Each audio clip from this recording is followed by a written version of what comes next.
Hello, in this video I'm gonna show you how to change your language settings in Nintendo Wii console. So to do this, you'll need to get the console enabled.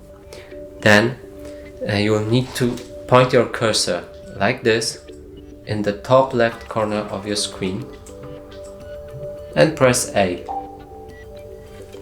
Now point the cursor on Wii settings and click A. And now just point it at the arrow and press A. Repeat the process and just go to the language. And from here you can choose the language that you want to change and just press confirm. That's it for this video. Hope you like it.